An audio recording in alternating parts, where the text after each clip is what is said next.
there often is for people who are maybe the first to go to university or the first to get a degree.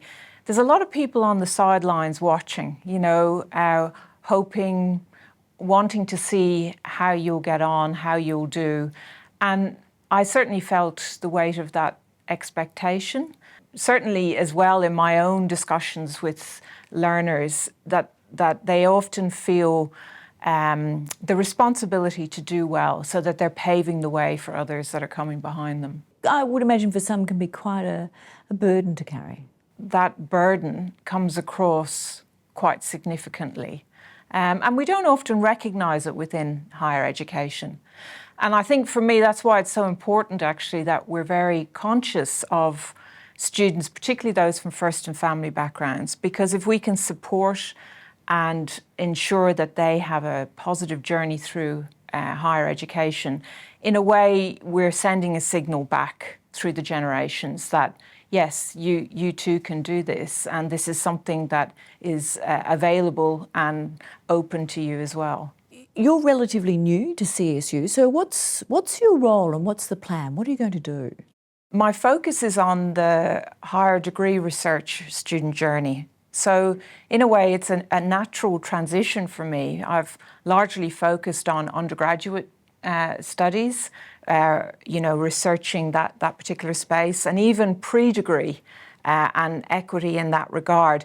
But there's very little attention being paid to the higher degree research journey. And in fact, that's a key journey because a number of our higher degree research students will go on and probably work in universities, not all of them.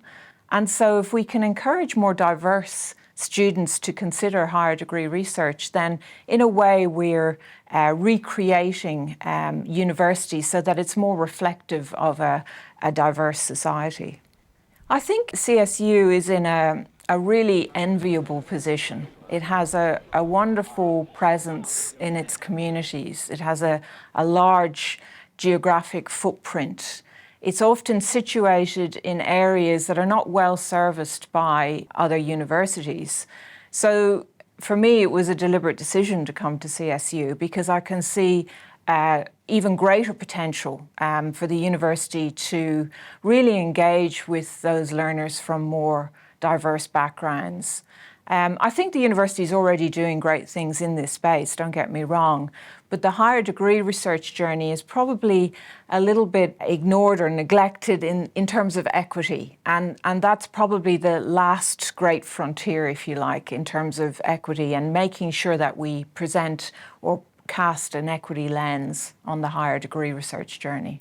So in your work across Australian universities, and you've worked very closely with students and their journeys, what are some of the stories that you've heard that have disturbed you most about equity and access and a sense of belonging?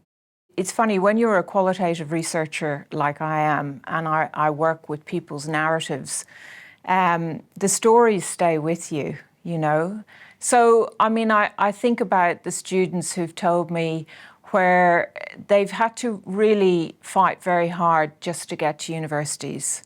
So often in the school system, they're told that they'll never amount to anything. That's quite frequent. That may well be echoed by members of their family who sort of say, well, why would you want to do that? You need to go out and get a job. Why would you want to go to university?